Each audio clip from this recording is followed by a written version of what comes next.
Hi everyone, this is Anam. Welcome to PhD jobs and admission. So आज का हमारा 8th lecture है on research methodology for your upcoming Allahabad university for your PhD entrance examination. तो जैसे कि Allahabad university के लिए हमने लेक्चर सीरीज स्टार्ट कर रखी है, जिसमें हमने टाइप्स ऑफ रिसर्च स्टडी कर लिया, काफ़ी सारे टाइप्स ऑफ रिसर्च कवर कर लिए। और आज के इस लेक्चर में हम next and last type of research study करने जा रहे हैं, दैट इज को रिलेशनल रिसर्च। तो इंपॉर्टेंट टॉपिक है, एग्जामिनेशन में आपको इस टॉपिक से 2 to 3 क्वेश्चन देखने मिलेंगे। तो एंड तक जरूर देखिए इस वीडियो को। और साथ ही साथ आपके जो इलाहाबाद यूनिवर्सिटी का जब का पीएचडी एंट्रेंस एग्जामिनेशन है, जिसमें आपका जो पेपर 1 होता है वो रिसर्च मेथोडोलॉजी होता है, जिसमें आपको 25 क्वेश्चंस पूछा जाता है रिसर्च मेथोडोलॉजी से, जो कि हर एक क्वेश्चन 2 मार्क का होता है। तो उस तरीके से आपका जो रिसर्च मेथोडोलॉजी होता है, कंप्लीट आपका पेपर होता है ये आपका 50 मार्क्स का। तो 50 मार्क्स के लिए हम आपको प्रिपेयर करवाते हैं, कंप्लीट आपको गाइड करते हैं हम, आपको किस तरीके से स्टडी करना है, कहाँ से आपको क्वेश्चन पूछे जाते हैं, सारी चीज़ें हमारे कोर्स में आपको बताते हैं, जिसके लिए आपको स्क्रीन पर दिए गए नंबर पर व्हाट्सएप के थ्रू कॉन्टैक्ट करना है, या फिर हमारे ऐप के थ्रू भी स्टडी मटेरियल को एक्सेस कर सकते हो। So that's it and let's begin with the today's lecture. तो जैसे कि हम आपको जल्दी से यहाँ पर वीडियो स्टार्ट करने से पहले शॉर्ट में बता देते हैं कि आपको हम पेपर 1 के लिए, जो कि आपका रिसर्च मेथोडोलॉजी होता है, उसमें आपको वीडियो लेक्चर्स प्रोवाइड करते हैं, नोट्स हमारे काफ़ी शॉर्ट नोट्स है। और जो नोट्स में इंपॉर्टेंट पॉइंट है, जो इंटरव्यू में भी आपको कई कई बार क्वेश्चंस पूछे जाते हैं, उनको हाईलाइट कर रखा है हमने। देन रिविजन पीडीएफ है, जिसमें 1500 से भी ज़्यादा इंपॉर्टेंट क्वेश्चंस हमने कवर करा है। तो ये जो कंटेंट है हमारा, ये हमारा एक्सपर्ट्स के थ्रू हमने बनाया हुआ कंटेंट है, और 100% यहीं से आपको एग्जामिनेशन में क्वेश्चंस पूछे जाते हैं। तो काफ़ी सारे हमारे जो प्रीवियस बैच के स्टूडेंट्स थे, हमारा काफ़ी अच्छा रिजल्ट रहा है। हम आपको स्क्रीनशॉट भी दिखाएंगे उनके फीडबैक का, कि किस तरीके से हमारे ही कंटेंट से उन्हें एग्जामिनेशन में क्वेश्चंस पूछे गए थे। तो अगर आप इंटरेस्टेड हो तो दिए गए स्क्रीन पर जो नंबर है, आप हमें कॉन्टैक्ट कर सकते हो, या फिर हमारे ऐप के थ्रू भी स्टडी मटेरियल को एक्सेस कर सकते हो। लिंक आपको डिस्क्रिप्शन में मिल जाएगा। पेपर 1 के साथ साथ हम आपको पेपर 2, जो कि आपका सब्जेक्ट स्पेसिफिक होता है, जिसमें आप रिसर्च करोगे, जिसमें आप आपकी पीएचडी करोगे, स्पेशलाइजेशन करोगे, उसके लिए भी हम आपको काफ़ी सारे सब्जेक्ट के लिए भी स्टडी मटेरियल प्रोवाइड करते हैं। Again most expected MCQs and notes हम आपको यहाँ पर प्रोवाइड करेंगे, जिसके लिए स्क्रीन पर दिए गए नंबर पर आप हमें व्हाट्सएप के थ्रू कॉन्टैक्ट कर सकते हो। और ऐप के लिए लिंक हमारे नीचे डिस्क्रिप्शन में आपको मिल जाएगी, आप वहाँ से डेमो लेक्चर्स भी देख सकते हो। So that's it, and let's begin with the MCQs. First question, the goal of correlational research is to, so students इस क्वेश्चन में हमें फाइंड आउट करना है correlational research का एम क्या होता है। So let's look at option A, to solve a specific problem. So here option A is incorrect, because in applied research में हम कोई प्रैक्टिकल प्रॉब्लम को सॉल्व करते हैं, और you can say specific problem को सॉल्व करते हैं, ना कि in correlational research. That's why here option A is incorrect.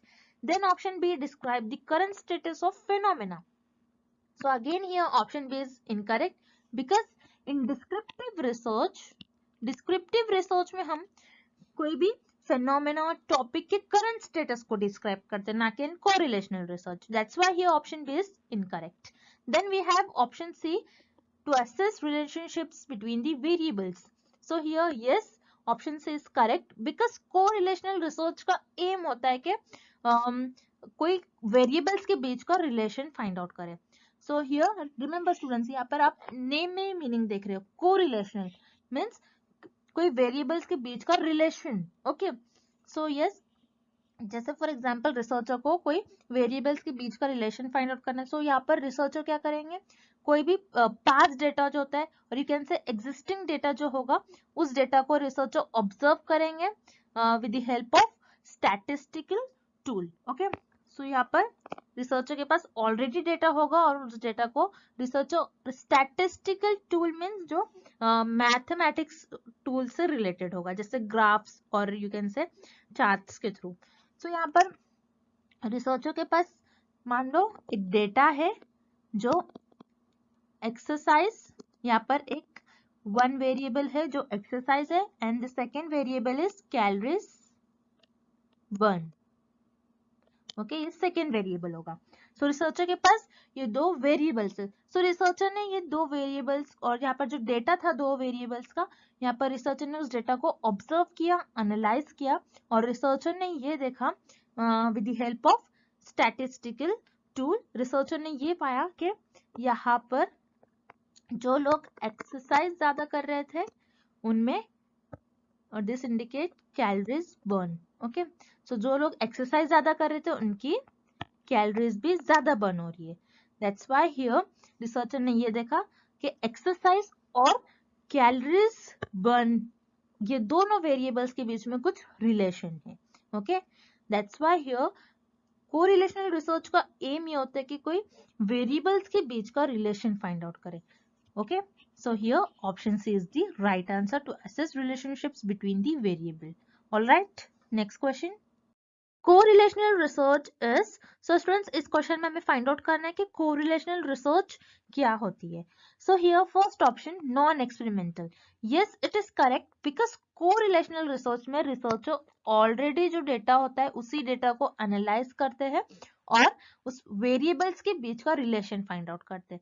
सो यहाँ पर रिसर्चर को कोई एक्सपेरिमेंट परफॉर्म नहीं होता है, एज इट इज जो डेटा है उसी को एनालाइज कर कोई रिलेशनशिप्स फाइंड आउट करना होता है वेरिएबल्स के बीच में. Okay, that's why here option is correct.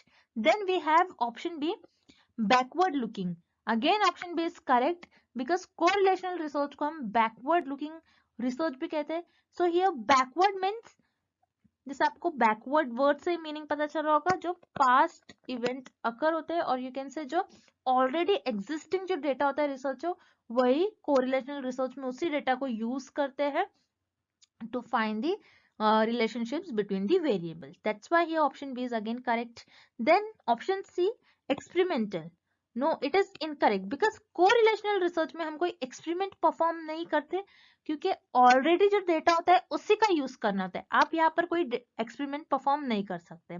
That's why here option C is incorrect. Then here correct option is option D, both A and B. Next question. In correlational research researcher, so students इस question में हमें find out करना है कि correlational research में researcher variables को कैसे manage करते हैं. So here option A is influence the variable, option B manipulates the variables, C changes the variables. So remember students here influence, manipulates and change means तीनों words का meaning same ही होगा. कि correlational research में researcher variables को क्या manipulate करते हैं या फिर चेंज करते हैं. ओके, सो रिमेंबर स्टूडेंट्स कोरिलेशनल रिसर्च में रिसर्चर वेरिएबल्स को ना ही मैनिपुलेट करते हैं, ना ही इन्फ्लुएंस करते हैं और ना ही वेरिएबल्स को चेंज करते हैं.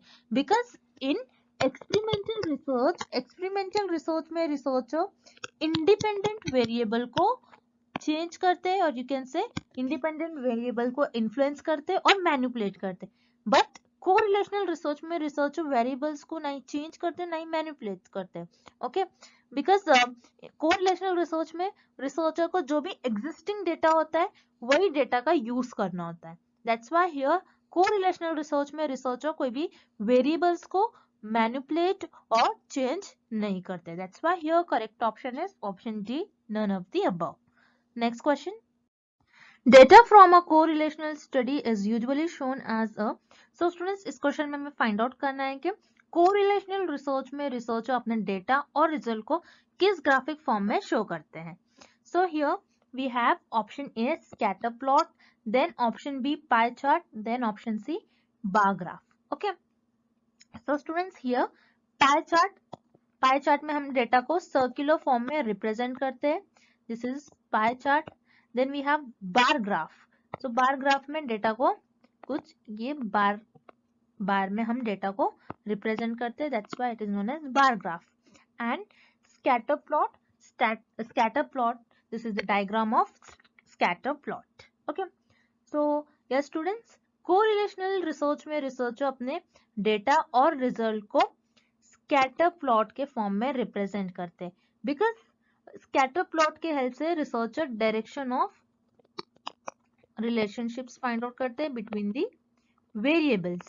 ओके, सो जैसे कि आप देख रहे हो इस ग्राफ में जैसे ईयर इंक्रीज हो रहा है सो लोकल इंडेक्स भी इंक्रीज हो रहा है. दैट मीन्स हियर रिसर्चर ये फाइंड आउट करते हैं कि फर्स्ट वेरिएबल अगर इंक्रीज हो रहा है तो सेकेंड वेरिएबल क्या इंक्रीज हो रहा है या डिक्रीज हो रहा है. सो हियर पाई चार्ट और बार चार्ट में आप वेरिएबल्स के बीच का रिलेशन और डायरेक्शन नहीं फाइंड आउट कर सकते. That's why here pi and bar graph will not use in correlational research. Okay, so here correct option is option A, scatter plot. Next question. In correlational research, when two variables move in the same direction then it is. So students, इस question में हमें find out करना है कि correlational research में जब two variables same direction में move करेंगे सो उन्हें हम क्या कहते हैं. So here option A positive correlation. So positive correlation कैसा होता है, जैसे फॉर एग्जांपल स्मोकिंग, अगर कोई स्मोकिंग ज्यादा कर रहा है so and lung cancer. Okay, so उनका लंग भी ज्यादा अफेक्ट होगा. मीन्स जो पर्सन ज्यादा स्मोक कर रहा है तो उनमें ज्यादा चांसेस होंगे कि उनको लंग कैंसर हो. तो आप देख रहे हो ये दोनों वेरिएबल सेम डायरेक्शन में मूव कर रहे हैं. That's why it is known as positive correlation. Then we have option B negative correlation. Negative correlation जैसे for example junk food and health. Okay, so अगर आप ज्यादा जंक फूड खाते हो तो आपकी हेल्थ क्या हो जाएगी, आपकी हेल्थ डिक्रीज हो जाएंगे, हेल्थ में कुछ ना कुछ आपके प्रॉब्लम होंगे. सो आप देख रहे हो यहाँ पर आपका फर्स्ट वेरिएबल अपवर्ड डायरेक्शन में है एंड सेकेंड डाउनवर्ड डायरेक्शन में. सो यहाँ पर दोनों वेरिएबल अपोजिट डायरेक्शन में मूव कर रहे हैं. That's why it is known as negative correlation. So here option B is incorrect. Then here option C zero correlation. Zero correlation means again will take example. जैसे for example अगर आप face wash कर रहे हो and अगर आप face wash करते हो अपना सो क्या आप आपकी क्लास में फर्स्ट आओगे. सो यहाँ पर फेस वॉश और क्लास में फर्स्ट आने से कुछ रिलेशन होगा क्या, नहीं, बिकॉज यहाँ पर फर्स्ट वेरिएबल का और सेकेंड वेरिएबल के बीच में कुछ रिलेशन ही नहीं है. That's why it is known as zero correlation. जहां पर दोनों भी वेरिएबल्स के बीच में कुछ रिलेशन नहीं होगा उसे हम कहते हैं zero correlation. That's why here option C is again incorrect. So yes, जब भी दो वेरिएबल सेम डायरेक्शन में मूव करते हैं सो उसे हम कहते हैं positive correlation. So here option is the right answer. Next, research shows that the older a person is, the larger their vocabulary. This is an example of. So students, इस question में हमें एक example given है और हमें find out करना है ये एग्जाम्पल किस कोरिलेशन की एग्जाम्पल होंगे. Okay, so what is an example. Older a person means जो पर्सन की एज ज्यादा होगी, then their larger their vocabulary means vocabulary means here you can say knowledge of words. okay, तो जिस person की age ज्यादा होगी उनकी वोकैबुलरी भी ज्यादा होगी. ओके, सो जैसे आप देख रहे हो दोनों वेरिएबल जो है सेम डायरेक्शन में मूव कर रहे हैं. ओके, जब भी वेरिएबल सेम डायरेक्शन में मूव करते हैं उन्हें हम कहते हैं positive correlation. So this is an example of positive correlation. So here option A is the right answer. Moving on to the next question. Perfect correlation is when correlation coefficient is. So students, इस question में हमें find out करना है correlation coefficient की value क्या होगी जब हम उसे perfect correlation कहेंगे. तो यहाँ पर perfect correlation coefficient word is new for you. So correlation coefficient ऐसा coefficient होता है जो मेजर करता है strength of relationships को. okay, strength of relationships between the variables means variables कितने strongly relate कर रहे हैं. so इस coefficient की value -1 से +1 के बीच में lie करती है. so here -1 means a perfect negative correlation and +1 means perfect positive correlation where 0 means there is no relation between the variables. so yes, perfect correlation हम कब कहते हैं, जब कोरिलेशन कोएफिशिएंट -1 से +1 के बीच में लाई करो. Okay, so here option A is +1 means perfect positive correlation. So let's say example, जैसे कोई पार्टी को वोट ज्यादा मिले हैं सो उस पार्टी को विनर होना ही है और वो पार्टी विनर होगी. मींस अगर यहाँ पर एक वेरिएबल बढ़ रहा है तो सेकेंड वेरिएबल को बढ़ना ही है. That is known as perfect positive correlation. Then we have option B -1.